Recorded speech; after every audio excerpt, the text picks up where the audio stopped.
ညီဖြစ်သူကရှင်ဖျန်းကုန်းလေးရဲ့စွမ်းမကားကိုစမ်းသပ်ဖို့အတွက်အကိုဖြစ်သူကိုပြစ်မှတ်ထားပြီးမြားနဲ့နှလုံးတက်ထဲပစ်ချလိုက်တာကြောင့်အကိုဖြစ်သူဟာချုပ်ထဲကိုပြုတ်ကျသွားခဲ့ပါတယ်။ဒါပေမဲ့6အောက်ခြေကိုမရောက်ခင်မှာပဲနှစ်ပေါင်း200ကြာပိကလောင်ခံထားရတဲ့နဖျားလက်နက်တစ်ခုကရုတ်တရက်တုံခါလာပြီးတန်ကျူးတွေကိုယွန်းထွက်ကလီပေါ်မှာတင်ထိုးလူငယ်ကိုဖမ်းယူခဲ့တင်လိုက်ပါတယ်။ဒါကိုမြင်လိုက်ရတဲ့နှစ်ပေါင်း200ကြာစောင့်စားနေခဲ့တဲ့ပညာရှင်အင်းနဲ့ဦးကဒီလူငယ်ဟာနဖျားလက်နက်နဲ့စိတ်တဆအတရန်တူညီနေလာကြောင်းသူတို့စောင့်နေတဲ့ရွေးချယ်ခံရသူခင်မန်းတီပြီးတပည့်အဖြစ်လက်ခံတင်ကြားပေးခဲ့ပါတယ်။တနည်းအကြမှာတော့လူငယ်ဟာပညာရှင်နှစ်ဦးရဲ့တင်ကြားမှုကြောင့်စွမ်းအားတွေအဆမတန်တိုးတက်လာခဲ့ပါတယ်။သူ့ရဲ့ပါရမီဟာကြောက်ခင်းစရာကောင်းလောက်အောင်မြန်ဆန်လွန်းတာကြောင့်ဆရာဖြစ်သူကနေမင်းလိုက်လံခြင်းလို့ခေါ်တဲ့နဖျားလေးကိုလက်ဆောင်ပေးခဲ့ပါတယ်။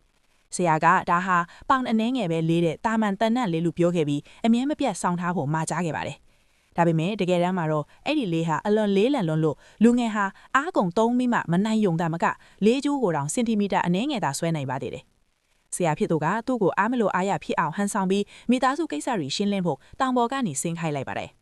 လူငယ်ထွက်ပါတော့မှကြံခဲ့တဲ့ဆရာမကဒီလေးကတန်ချိန်ပေါင်းများစွာလေးတဲ့လေးဖြစ်ပြီးလူငယ်ရဲ့စွမ်းအားကိုအစပေါင်းတောင်းချီဖိနေထားတာဖြစ်ကြောင်းဒါဟာသူ့ကိုရန်သူတွေလက်ကကားကွယ်ဖို့နဲ့ပုံမကြန့်ခိုင်စေဖို့ရည်ရွယ်တာဖြစ်ကြောင်းဆရာကြီးကရှင်းပြခဲ့ပါတယ်။တောင်ပေါ်ကဆင်းလာတဲ့လူငယ်ဟာအရင်ကသူ့ကိုနှိပ်စက်ခဲ့တဲ့နဖျားဓားကွင်ကိုတွားရောက်ပြီးဂုံးရဲ့အထိတ်အမဲ့ကြောက်တိုင်ကိုမြားနဲ့ပစ်ကဒဇက်စီးဖက်စီးပစ်လိုက်ပါတယ်။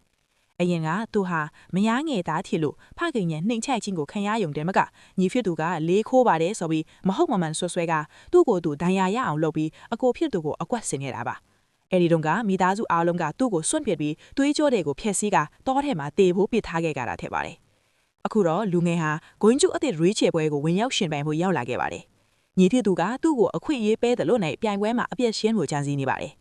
ပြိုင်ပွဲရဲ့ပထမအဆင့်မှာဒင်းကားပြေးတွေကိုမြားနဲ့ဖောက်ထွက်ဖြစ်ရတာဖြစ်ပြီးတခြားတပည့်တွေကငါးပြားဂွင်းချုဂုံရဲ့အကြီးဆုံးသမီးကကိုပြားပြင်နိုင်ခဲ့တယ်။ညီဖြစ်သူကတော့ဂွင်းချုဖဲကင်ခွင့်ရှိခဲ့ရှင်ထျန်းကုန်းလေးကိုတုံးပြီး12ပြားအထိပြစ်နိုင်လို့အားလုံးကသူ့ကိုဂွင်းချုဖြစ်တော်မယ်လို့ထင်နေကြတယ်။နောက်ဆုံးမှာလူငယ်အလဲရောက်လာတဲ့အခါသူကသူ့ရဲ့လေးကိုမနှဲမသိယူခဲ့ရပြီးမျက်နှာတွေနီရဲလာတဲ့အထိအားဆိုင်ဆွဲခဲ့ရတယ်။လေးကအရန်လေးလံလို့ပြစ်လိုက်တဲ့မြားဟာဒင်းကားပြေးပြီးနဲ့လွဲယုံတယ်မကပြစ်မှတ်ကိုတောင်မရောက်ပဲမြေကြီးဖော်ပြုတ်ကျသွားပါတယ်။ဒါကိုကြည့်ပြီးလူတိုင်းကသူ့ကိုအတုံးမကျတဲ့လူလို့လောင်ပြောက်နေကြတယ်။ဒါပေမဲ့ပွဲကြည့်နေတဲ့နာမည်ကျော်ဓာတ်နဖျားနဲ့လေးဟုတ်ဆန်စားတဲ့အမျိုးသမီးတို့ကတော့တခုခုထူးဆန်းနေတာကိုသတိထားမိသွားကြပါတယ်။